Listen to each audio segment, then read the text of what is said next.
Alright, buddy.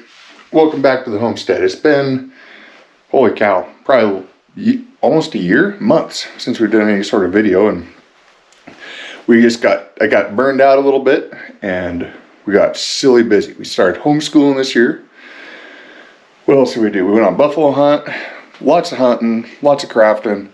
We just kind of were living life. And now I've kind of got inspired again to try some new videos. So this video is going to be a twofer. One, it's going to explain kind of what we've been doing, what other things we're doing around the house, and we're going to go into how to prep your chicken flock or mixed bird flock for surviving your absence during the winter, and what we do to make sure that we don't lose a bunch of birds when we're not around and we don't have anybody that can come check on them every day. So I know I'm not the only one that has that issue.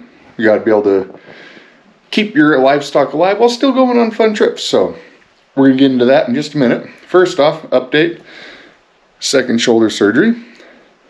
So I'm one-handed for a little bit if the filming looks a little funny. As you can see, the crafting room is still quite crafty.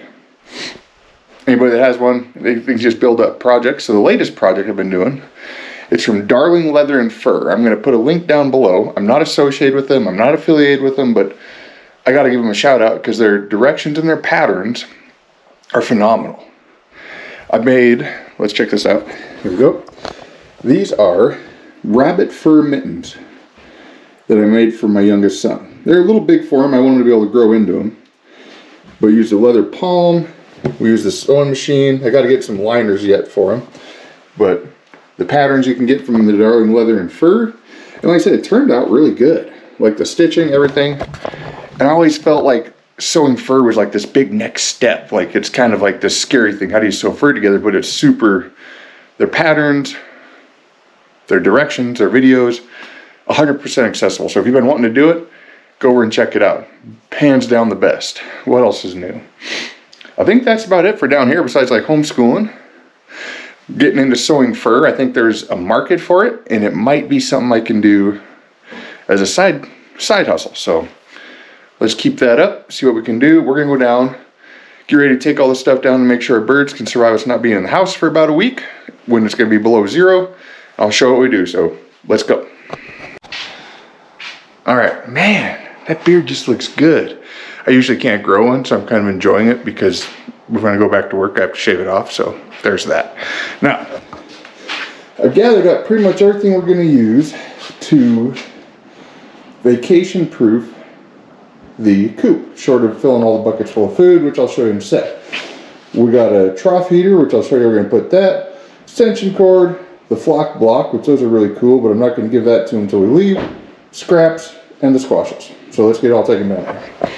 Let's get down there.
All right.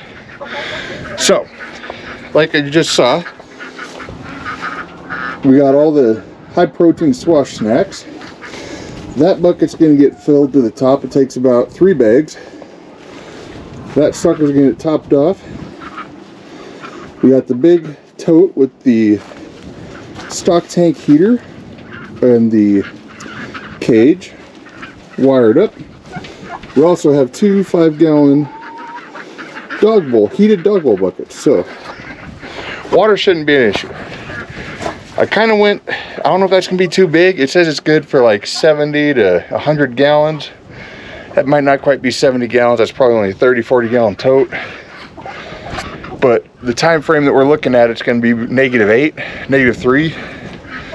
So it's gonna be pretty cold. So I'd rather make sure that their water is warm than froze. And the last thing we got that we're gonna do to make sure that they're good to go is right here. I have the wireless Arlo camera, which is super nice because it reaches the house. And that allows me, no matter where I'm at, to log into it and check on the birds while they're stuck in here. So if they need help, I can call somebody to come check. So there's not really much of an issue. They got plenty of new bedding, pretty well set up. So yeah, like I said, the biggest things to worry about, we've done this a couple years in a row now, leaving on trips during the cold, is food, keeping their water, and enough water, because with a mixed flock, you have to have the ability for your chickens, or your geese and your ducks to dunk their head when they eat, which is why I have the buckets instead of like a heated chicken watering system, which would be really nice. Look at that big guy. He's one of the first toms we had. He's huge. Like, I had to catch him with the net the other day, one-handed. He's heavy. Anyway, back on subject. I'm probably not going to get ducks once these ones pass away.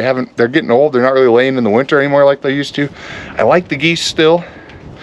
We upped the number of chickens we had. The turkeys, I'm going to hatch a whole bunch of them for butchering this year, so that's a plus. And I even think we're going to get back into two more pigs this year in the springtime. So stay tuned. Thanks for, if you stuck with me for this long without me posting nothing for like darn near a year now, I think, or maybe 6 months, maybe it was last summer, I'm not sure when, but thanks for sticking around. Gonna get back in the swing of things and start putting out regular content. So thanks for tuning in.